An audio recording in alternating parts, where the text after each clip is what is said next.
नमस्कार। पिछले एपिसोड में हमने पांडव सेना के महान योद्धाओं को जाना। अब दुर्योधन अपनी सेना की ओर ध्यान दिलाता है।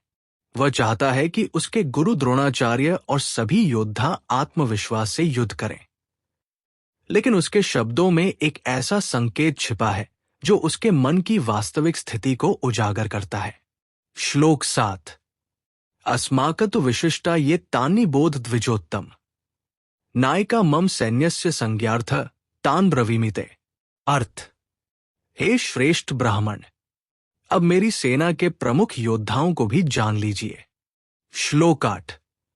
भवान भीष्मश्च कर्णश्च कृपश्च समितिंजय अश्वत्थामा विकर्णश्च सौमदत्तिस्तथैव च। दुर्योधन जिनका नाम लेता है, गुरु द्रोणाचार्य, भीष्म पितामह, कृपाचार्यश्वाचार्यश्वत्थामा, विकर्ण, भूरिश्रवा, ये सभी महान योद्धा थे। श्लोक 9। अन्य च बहवो शूरा मदर्थे त्यक्त जीविता नाना शस्त्र प्रहरणा सर्वे युद्ध विशारदा। दुर्योधन कहता है, हमारी सेना में ऐसे अनेक वीर हैं जो मेरे लिए अपने प्राण तक त्यागने को तैयार हैं। ये उसके आत्मविश्वास को दिखाता है। श्लोक 10। अपर्याप्तम तत्स्माकं बल भीष्माभिरक्षितम् पर्याप्तं त्विदमेतेषा बल भीमाभिरक्षितम्। यही सबसे चर्चित श्लोकों में से एक है। यहां अपर्याप्तम और पर्याप्तम शब्दों के अर्थ पर अनेक आचार्यों ने अलग अलग व्याख्याएं की हैं। एक सामान्य अर्थ है, हमारी सेना जिसकी रक्षा भीष्म कर रहे हैं अत्यंत विशाल है, जबकि पांडवों की सेना जिसकी रक्षा भीम कर रहे हैं अपेक्षाकृत छोटी है। कुछ विद्वान ये भी मानते हैं कि दुर्योधन अपनी सेना की शक्ति बढ़ाकर बता रहा था, जबकि कुछ इसे उसके भीतर छिपी असुरक्षा का संकेत मानते हैं। श्लोक 11। अयनेषु च सर्वेषु यथा भागमवस्थिताः भीष्ममेवाभिरक्षन्तु भवन्तः सर्व एव हि। दुर्योधन आदेश देता है, आप सभी अपने अपने स्थान पर रहकर हर दिशा से भीष्म पितामह की रक्षा करें। अब एक महत्वपूर्ण प्रश्न उठता है, यदि भीष्म इतने महान योद्धा थे तो उनकी रक्षा की आवश्यकता क्यों पड़ी? गहन व्याख्या।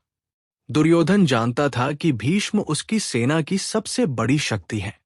वह यह भी जानता था कि भीष्म धर्मनिष्ठ है और पांडवों से स्नेह रखते हैं।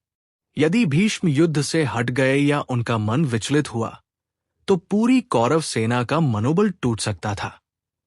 इसलिए उसने पूरी सेना को आदेश दिया, सबसे पहले भीष्म की रक्षा करो।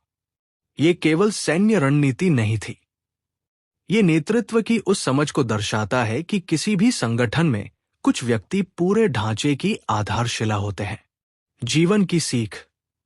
हर संस्था, परिवार और टीम में कुछ ऐसे लोग होते हैं जिनके अनुभव, चरित्र और नेतृत्व पर पूरा समूह टिका होता है।